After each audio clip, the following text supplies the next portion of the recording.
Em nome do Pai, do Filho e do Espírito Santo. Amém.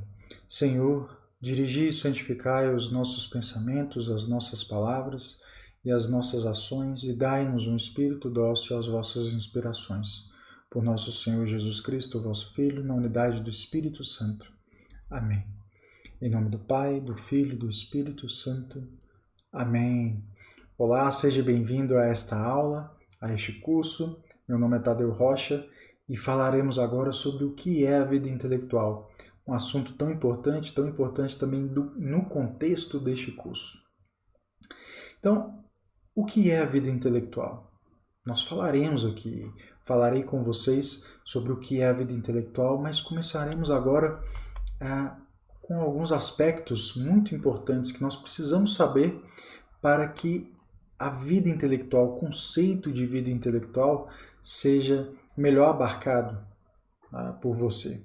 Talvez você já tenha ouvido falar sobre vida intelectual, ou talvez você já tenha até buscado, tenha lido sobre isso, tenha lido até aquele livro do Sertilanges, A Vida Intelectual.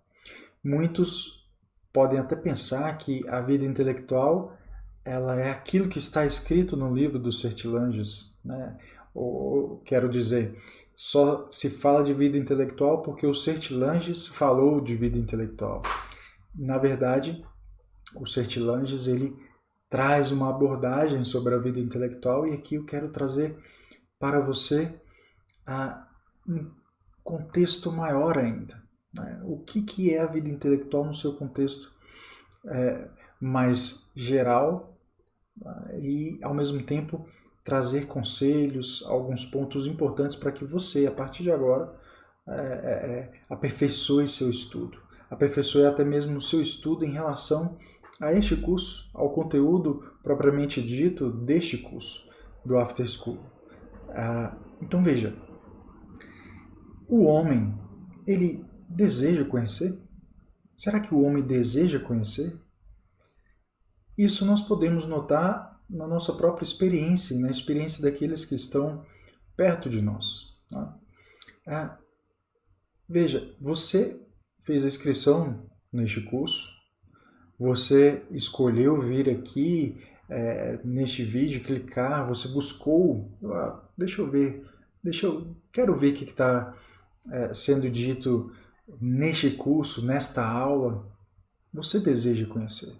Eu desejo conhecer. Todos os homens desejam conhecer. Já dizia Aristóteles, todo homem deseja conhecer. O homem deseja conhecer. Então, isso nós vemos, nós observamos, nós notamos, nós constatamos esse desejo na realidade. Você deseja saber o que o outro pensa de você, às vezes, você deseja saber o que está acontecendo no mundo, você busca informações sobre contextos sociais, culturais, políticos, religiosos, você estuda a fé, você quer saber mais sobre temperamentos. Olha só, a experiência nos diz que o homem deseja conhecer. O homem não se contenta com a ignorância. O homem não se contenta em saber que não sabe. Ele pode até não querer saber de coisas que o comprometam, mas o homem, no fim das contas, ele deseja sim conhecer a verdade. Então, por que o homem deseja conhecer a verdade? Será que um ou outro, isso acontece com um ou com outro, ou somos todos assim? Temos todos esse mesmo desejo? Bom, eu vou mostrar uma imagem para vocês para ajudar a explicar o porquê que o homem deseja conhecer. E isso nos remonta à criação do homem. O homem ele é criado à imagem e semelhança de Deus. E Deus, ele conhece e ama a si mesmo. Então, quando Deus cria o homem com esse mesmo impulso, esse mesmo desejo, essa mesma inclinação, esse mesmo movimento de conhecer e amar ao próprio Deus. e ao mesmo tempo conhecer-se, amar-se, conhecer todas as coisas que Deus criou e conhecendo todas as coisas que Deus criou, conhecer o próprio autor destas coisas. Então, isso é muito característico, né? E é muito importante porque, como eu falei, é o que caracteriza o homem. O homem é aquele que conhece e ama, assim como Deus conhece a si mesmo e ama a si mesmo. Deus cria o homem, então, com essa capacidade de conhecer e de amar. E como nós percebemos, né? Como nós podemos falar que o homem conhece e que ama? Bom, o homem, a sua alma, a alma humana, ela tem duas potências, né? Ela tem o intelecto e a vontade. Esse intelecto, ele faz com que o homem busque a verdade e alcance a verdade, né? Por meio do intelecto, o homem é capaz de buscar e conhecer a verdade, apreender a verdade, receber a verdade. E por meio da vontade humana, volta aqui para mim, por meio da vontade humana, o homem pode conhecer o bem, ter essa verdade como um bem. Não só apenas saber a verdade, acumular essa verdade, mas agora desejar essa verdade como um bem, ter essa verdade como um bem, e ao ter essa verdade como um bem, unir-se a essa verdade.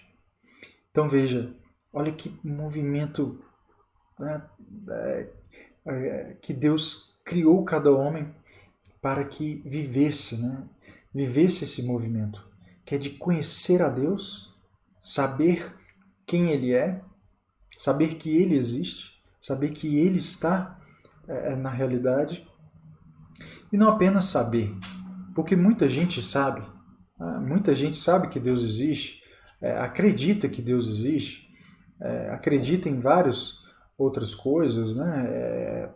Às vezes até acredita em vários pontos da fé católica, mas ainda não tem como um bem, não tem aquela verdade ainda como um bem, não deseja se unir. E porque não deseja se unir, não deseja dar-se aquela verdade, não ama aquela verdade. Apenas sabe, apenas conhece, mas não ama. Então, o homem ele é capaz de conhecer e de amar. Você é capaz de conhecer e amar. Conhecer é receber a verdade. E amar é dar-se a essa verdade, ou seja, amar essa verdade, se unir a essa verdade, viver essa verdade. Uma verdade que compromete, mas que eu aceito esse comprometimento, eu desejo me comprometer com essa verdade. Então, o homem foi criado à imagem e semelhança de Deus, porque Deus e o Deus que conhece e ama a si mesmo. Então, porque o homem ele é criado à imagem e semelhança de Deus, também o homem vai conhecer e amar. E o homem conhece e ama por meio da sua natureza, né? E a sua natureza marcada pela sua alma, e a alma possui essas duas potências de que eu falei. A potência do intelecto, que busca a verdade, e a potência da vontade, que deseja o bem, que busca o bem, deseja se unir ao bem. Então, o intelecto aponta para uma verdade e fala, vontade, olha, isso aqui é bom, isso aqui é bom. E a vontade movimenta o homem, movimenta todo o homem, movimenta os apetites do homem, movimenta todo o homem em busca dessa verdade, desejando-a, né, a fim de que o homem se una a essa verdade. E quem que é a verdade? Quem é a verdade? Jesus Cristo é a verdade. Então veja, conhecer Jesus Cristo é o primeiro passo. Ele é a verdade, mas eu preciso ter em conta que Ele também é a minha vida. Ele é o caminho que eu devo seguir. Então eu devo desejar esta verdade, que é o próprio Cristo. Desejo me unir a essa verdade.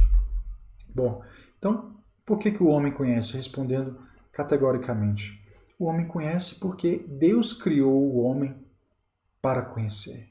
Deus constituiu o homem, constituiu a natureza do homem capaz de conhecer e de amar.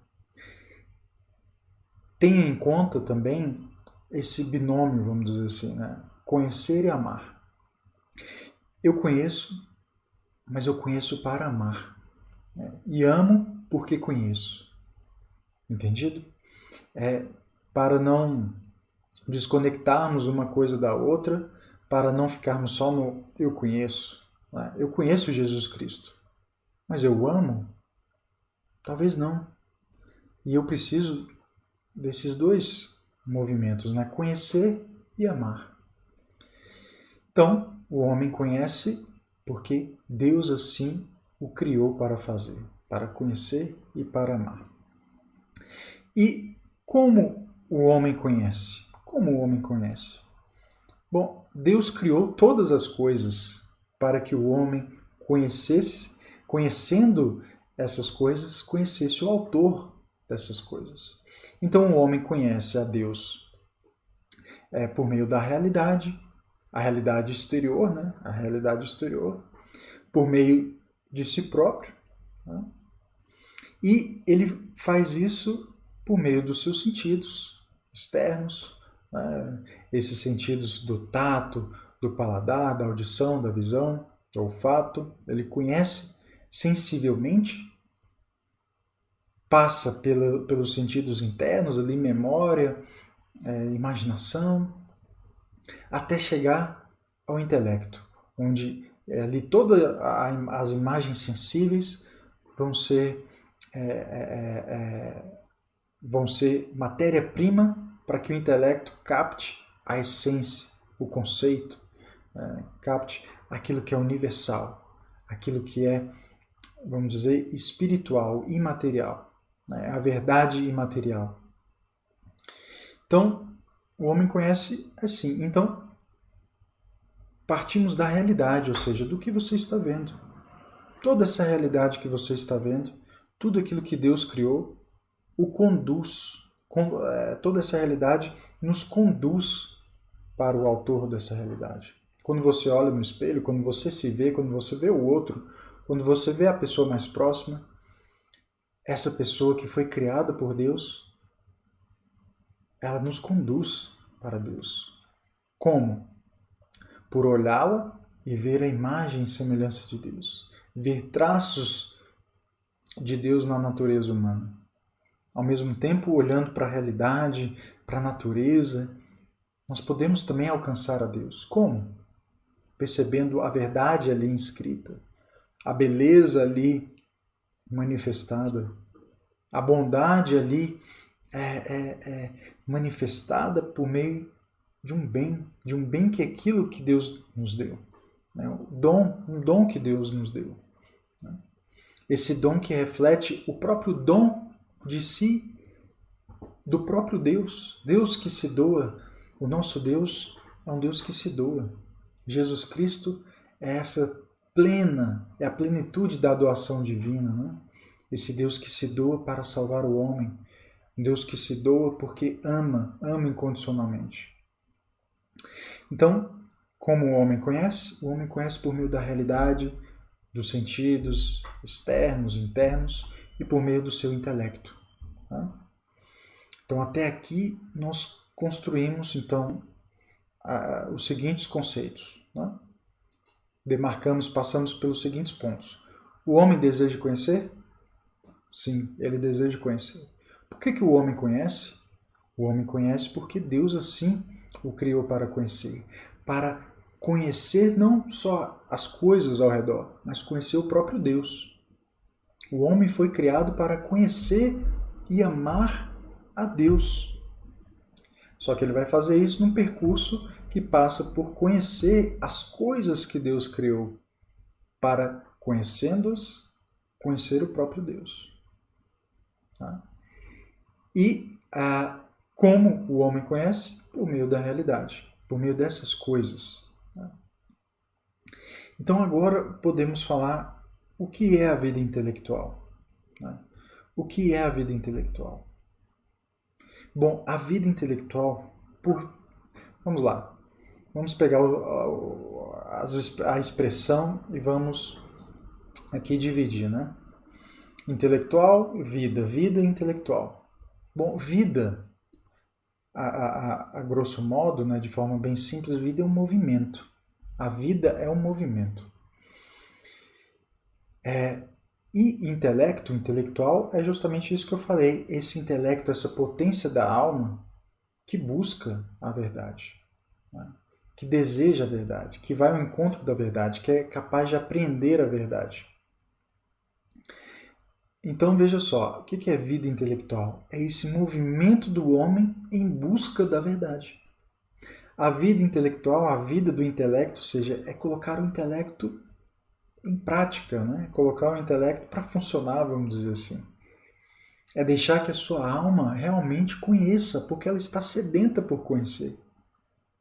Nós muitas vezes paralisamos, analogicamente falando, né? Nós paralisamos a alma quando nós nos contentamos com a ignorância. Nos contentamos em saber pouco, em saber a média, sendo que nós podemos saber várias coisas. Veja só, você é capaz de conhecer a Deus. Se você é capaz de conhecer a Deus, você é capaz de conhecer as coisas que Ele criou para que você as conhecesse. Então não se limite, não se deixe levar por uma cultura que seja de mediocridade, né?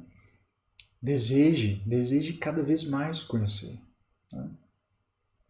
Então, a vida intelectual, numa primeira abordagem, é esse movimento que o homem faz em busca da verdade. Então, Tadeu, eu pensei que a vida intelectual era para algumas poucas pessoas. Aí vamos demarcar exatamente o porquê que você já ouviu, às vezes, isso ser dito, né?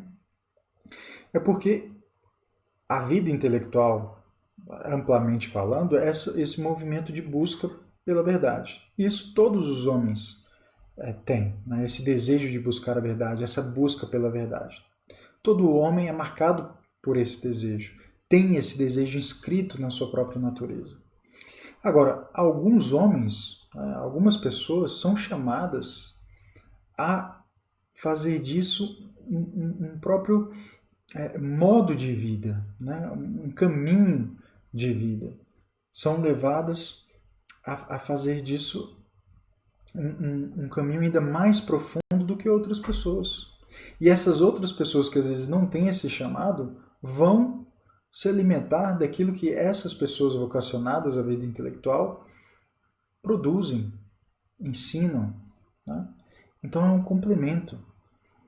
Então veja, você pode até não sentir esse chamado a uma vida intelectual no sentido de estudar como profissão ou como uma dedicação exclusiva, né, para o estudo, ou talvez você não tenha aquele desejo de estudar horas durante o dia, né?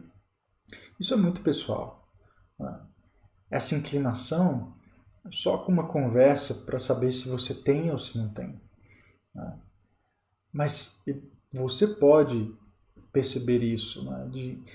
Você deseja cada vez mais estudar, né? Ou não? É assim que funciona com você? Enfim, então talvez você tenha ouvido falar que a vida intelectual é para poucos. Está certo no sentido de vocação a uma coisa mais estrita, a uma vivência da vida intelectual mais profunda, né, muito mais profunda, mas nós também temos a vida intelectual, que é esse movimento de busca pela verdade, que todos nós temos. Então, ao ouvir isso, não desanime, não ache que você, então eu não sinto esse desejo mais profundo, então a vida intelectual não é para mim. Não, longe disso. Estou aqui enfatizando essa diferença. Todos nós somos chamados a viver uma vida intelectual. Alguns vão viver de forma mais profunda, outros nem tanto. Bom? Então, é importante que você perceba isso em você? Qual que é a sua inclinação para a vida intelectual? Então, a vida intelectual é esse movimento do homem que parte da ignorância, sai da ignorância e vai ao encontro da verdade. Essa ignorância, o homem, quando foi criado por Deus, lá antes do pecado original, ele tinha ciência infusa, mas com o pecado original, ele perde essa ciência infusa, ela é ferida. O homem agora ele tem que se esforçar, por conhecer as coisas. O homem tem que agora lutar, ter um esforço da sua inteligência. Então, a vida intelectual vai ser também esse movimento de volta à originalidade. Como que era lá antes? É claro que sozinho, por suas próprias forças, o homem não vai alcançar a sua originalidade, mas por meio de Jesus Cristo. Jesus Cristo que é a verdade, Jesus Cristo que vem e mostra ao homem como ser homem. Então, é conhecendo a Jesus Cristo que nós voltaremos, conhecendo, amando, nos unindo a Jesus Cristo, é que nós vamos dar passos rumo à nossa originalidade. Então, a vida intelectual é também esse movimento de ir ao Cristo, de ir a Jesus Cristo para ser o homem que Deus deseja que nós todos sejamos. Deus quer que você seja aquele que Ele criou para ser. Então, a vida intelectual também é esse movimento em que eu vou ao encontro daquela pessoa que Deus criou para ser. Ou seja, quem é o Tadeu que Deus criou para ser? A minha vida intelectual deve me conduzir para essa pessoa, para esse Tadeu. E eu tenho o gabarito. O gabarito é Jesus Cristo. Eu nasci para me configurar a Cristo. Porque às vezes nós podemos falar, não sei quem eu nasci para ser. Não, você nasceu para ser outro Cristo, semelhante a Cristo. Você nasceu para se unir a Cristo, para viver o que Ele ensinou, para se unir a Cristo, para unir sua inteligência à sua vontade a Jesus Cristo, para desejar o que Jesus deseja, para evitar o que Jesus evita, para ter os mesmos sentimentos de Jesus Cristo. Então, outra forma de traduzir a vida intelectual é esse caminho de imitação de Cristo.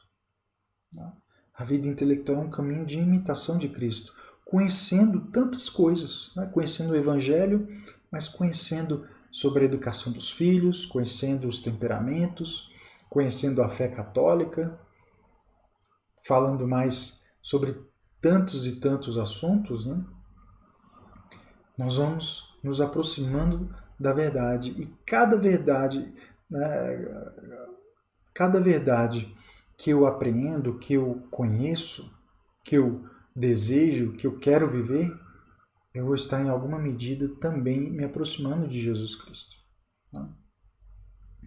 Então, para fazer esse movimento, nós temos algumas dificuldades hoje em dia. Então veja, existe a dificuldade da soberba. Hugo de São Vito, em seu opúsculo, ele fala que o princípio do aprendizado é a humildade. Então, veja, se o princípio do aprendizado é a humildade, o que vai contra a humildade? A soberba, o orgulho, a vaidade. Então, a soberba, vamos trabalhar aqui a soberba, isso nos afasta de uma vida intelectual, da vivência de uma vida intelectual. Ou seja, eu acho que eu já sei o que eu preciso saber e ninguém tem algo a me ensinar, nada ou ninguém pode me ensinar mais do que eu já sei. Eu não preciso disso, não preciso daquilo. Você ouviu falar sobre temperamentos? Não preciso saber disso. Isso não é importante. Você tem filhos para educar, você não busca mais informações ou mais formações, porque você já acha suficiente aquilo que você já tem hoje. Então, é uma condição ali soberba. E isso nos afasta, porque nós não sabemos tudo. Estamos longe de saber todas as coisas que necessitamos de saber. Tá? Então, a soberba nos afasta, é um problema, uma dificuldade. Então, eu preciso ser humilde, reconhecer que eu não sei. Eu preciso reconhecer que eu não sei, como Sócrates, né? Eu sei que eu não sei. Né? Se tem uma coisa que sei, é que eu não sei. Né? Então, reconhecer a nossa debilidade, a nossa fraqueza, porque é reconhecendo a ignorância que eu vou agora me movimentar para alcançar a verdade. Uma outra dificuldade que nós temos é a preguiça de conhecer.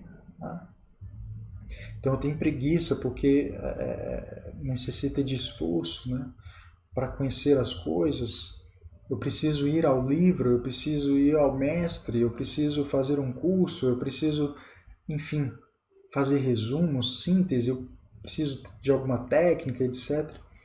Eu preciso ler, eu preciso de tempo. Então, quando quando se junta tudo isso, a pessoa ela pode cair na preguiça. Ela pode falar, não, deixa para lá. Né? Deixa eu fazer outra coisa aqui. E não se esforça. E não busca.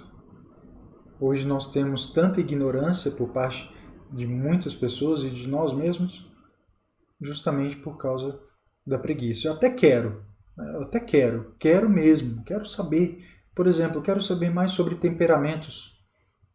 Mas eu me contento de ficar aqui onde eu estou, me contento de fazer as coisas que eu já faço e, no final, eu me contento de ser ignorante, apesar de ter um desejo de não ser. Né? Então, quando eu não sou soberbo, quando eu não sou preguiçoso, vem uma outra dificuldade, qual seja?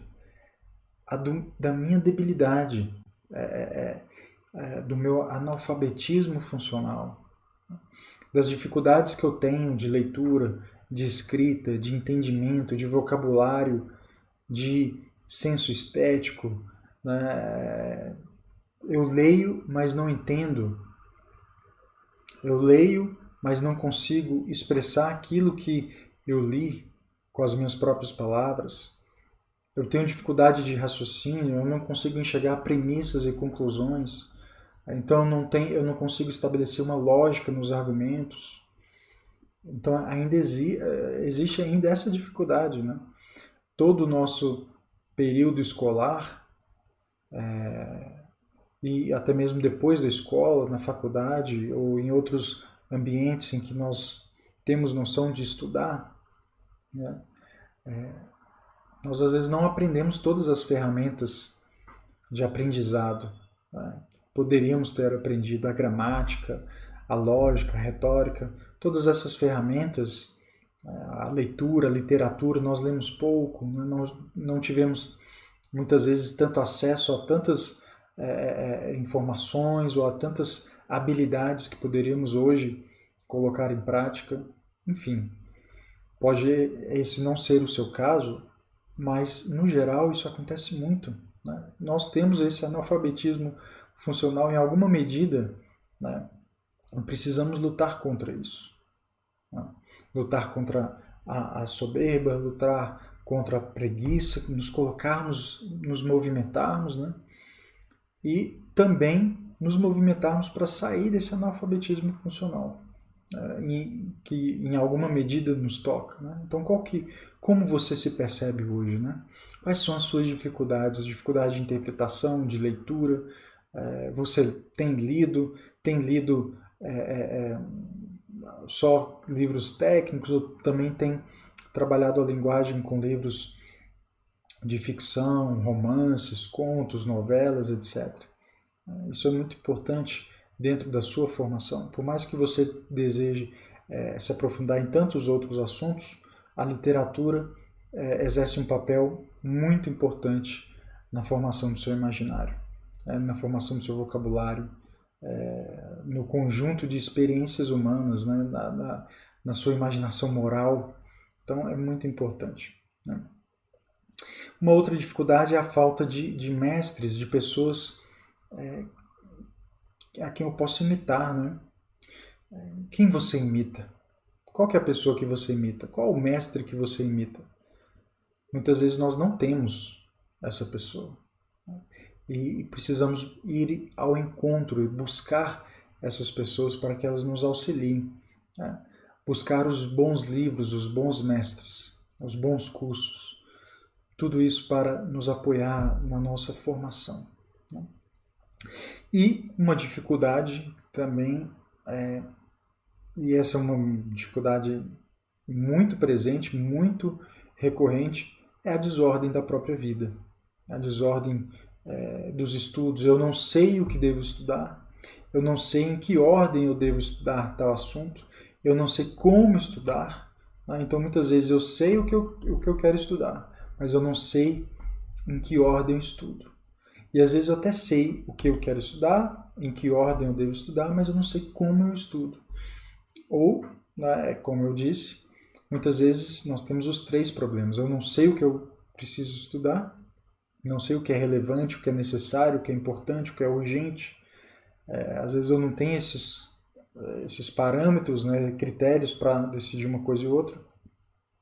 É onde entraria um mestre, um mentor, ou alguém com esse papel. Então, nós temos os estudos desordenados, mas também porque nós temos uma vida também, em alguma medida, desordenada, né?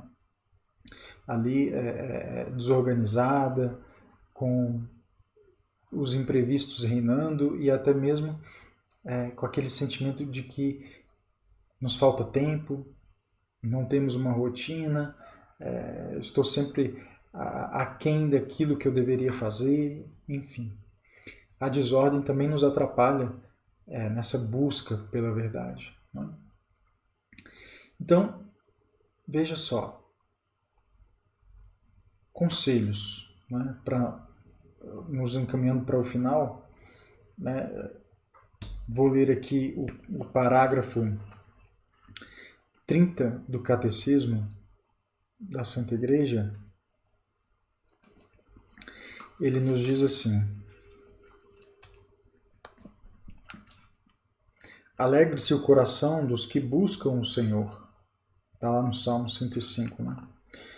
Se o homem pode esquecer ou rejeitar a Deus, este, de sua parte, não cessa de chamar todo o homem a procurá-lo, para que viva e encontre a felicidade. Veja só, mesmo que o homem rejeite a Deus, Deus não para de chamá-lo para que este homem o conheça, para que este homem continue procurando o próprio Deus, né? Então esse movimento de vida intelectual também, de uma procura por Deus, uma procura pela verdade, que é o próprio Cristo, né? Aí vem esta parte agora. Mas esta busca exige do homem todo o esforço de sua inteligência, a retidão de sua vontade, um coração reto e também o testemunho dos outros, que o ensinam a procurar a Deus.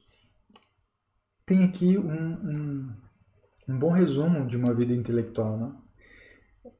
Essa busca em direção, né, essa busca por Deus, essa busca pela verdade, que vai exigir o esforço da inteligência, ou seja, precisa vencer a soberba, precisa vencer a preguiça, precisa lutar constantemente contra esses vícios, precisa lutar contra o analfabetismo funcional, qualquer que seja a intensidade desse analfabetismo, precisa lutar contra a falta de bons mestres, precisa ordenar a própria vida, precisa ordenar os estudos, precisa de um esforço, precisa desejar mais e se esforçar mais, né?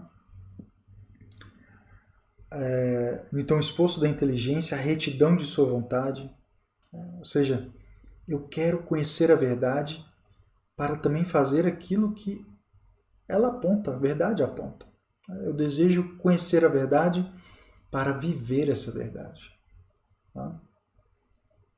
E também o testemunho dos outros que o ensinam a procurar a Deus, ou seja, os bons mestres, né? O testemunho de pessoas amigas, pessoas que desejam a mesma coisa e evitam a mesma coisa. Tá? Então, um conselho, né, para você hoje, para você agora, diante deste vídeo, né? Assuma o protagonismo dos seus estudos. Assuma o protagonismo dessa busca pela verdade. Ela está inscrita na sua natureza, então não queira permanecer na ignorância. Né? Eu sei que se você chegou até aqui neste momento do vídeo, eu tenho isso para comigo. Se você chegou até aqui é porque você deseja mais. Você quer mais. Então assuma esse protagonismo, vença a soberba, vença a preguiça, estude, vença esse analfabetismo funcional, procure os bons mestres, procure mentores que possam auxiliá-lo, mas não deixe, não fique parado. Assuma o protagonismo. Né? Não se sinta apenas na obrigação de estudar como algo pesado, mas deseje como um bem. Deseje como um bem. O estudo é aquele movimento que vai levar você ao conhecimento também. Né? Então, uma imagem, fazendo um parênteses, uma imagem de vida intelectual é aquela imagem de uma pessoa na biblioteca, de uma pessoa numa escrivaninha cheia de livros, papéis, fazendo anotações, etc. A vida intelectual é muito mais do que isso. A vida de estudos é muito mais do que isso. A vida intelectual é a busca pela verdade onde quer que você esteja. Porque, ao fim e ao cabo, a verdade é Jesus Cristo. Então, onde quer que você esteja, ao desejar se unir a Cristo, ali também você estará vivendo essa vida intelectual, essa busca pela verdade. É claro que a leitura dos livros, né? É claro que os seus estudos ali, com os livros, com os resumos, as sínteses, tudo isso faz parte. Mas não é isso que caracteriza a vida intelectual. Né? A vida intelectual é esse movimento de encontro com a verdade. É esse movimento que nos leva a Jesus Cristo, a imitação de Jesus Cristo. Então, conselho, assuma o protagonismo. Não deixe apenas, não fique apenas esperando as ofertas dos cursos, não fique apenas esperando as ideais, as condições ideais aparecerem. Não, vá ao encontro da formação, vá ao encontro da verdade. E por último, um conselho para você poder organizar a sua vida, planejar a sua vida. Faça um plano de vida, faça o seu plano de estudos. Se você não, mas eu não sei fazer um plano de estudos, então procure ajuda para isso. Procure ajuda para fazer o seu plano de vida e procure ajuda para fazer o seu plano de estudos. Entendido? Então, vamos sintetizar, né, para finalizarmos esta aula. A vida intelectual é um movimento inscrito em nossa natureza por Deus. A vida intelectual é esse movimento que Deus nos deu a capacidade de fazer, que é o movimento de ir ao encontro da verdade que me forma para que eu seja aquele que Deus criou para ser. Me forma para que eu tenha a forma original de homem, para que eu tenha a forma de Cristo, para que eu tenha os mesmos sentimentos, para que eu viva a imagem e semelhança de Cristo, para que eu viva a imitação de Cristo. E isso eu vou fazer por meio de estudos, por meio de uma percepção da realidade, por meio da minha própria realidade. Ou seja, qual que é a sua realidade? Você é mãe, é esposa, é solteira, é casada, você é esposo, é pai, é solteiro, é casado, é religioso. Qual que é a sua realidade? Você é filho, você é um profissional, você é celibatário, ou seja, qual que é a sua realidade? É nessa realidade que você vai procurar a viver a sua vida intelectual. É respeitando essa realidade, a sua realidade, que você viverá a sua vida intelectual. Então também um outro conselho, né?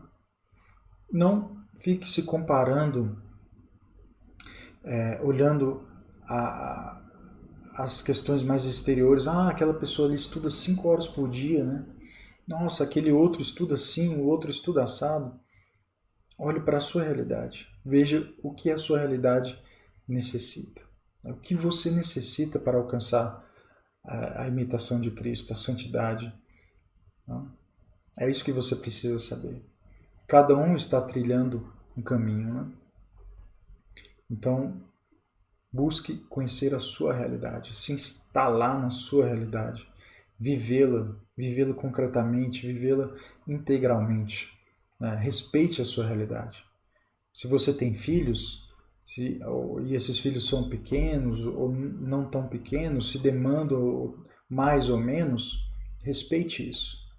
Então, por isso que eu digo, enfatizo o plano de vida e o plano de estudos, porque é um instrumento para auxiliar você a se instalar na realidade, para que você não fique nem muito além, nem muito aquém daquilo que você pode e daquilo que você precisa.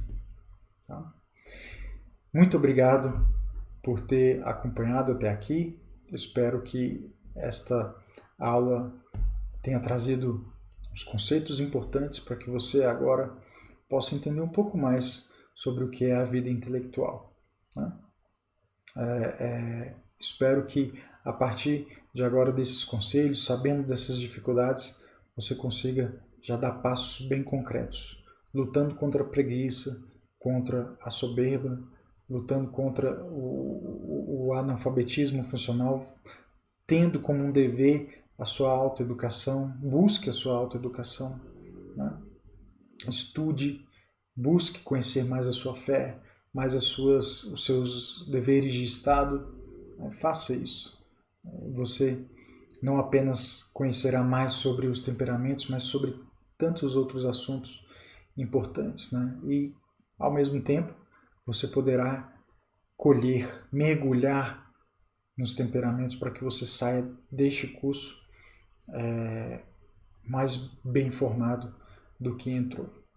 Desejo a você uma vida intelectual que vá até o fim da sua vida. Enquanto houver vida, enquanto você respirar, enquanto você viver, viva a vida intelectual. Fique com Deus, um grande abraço e me tenha como um amigo.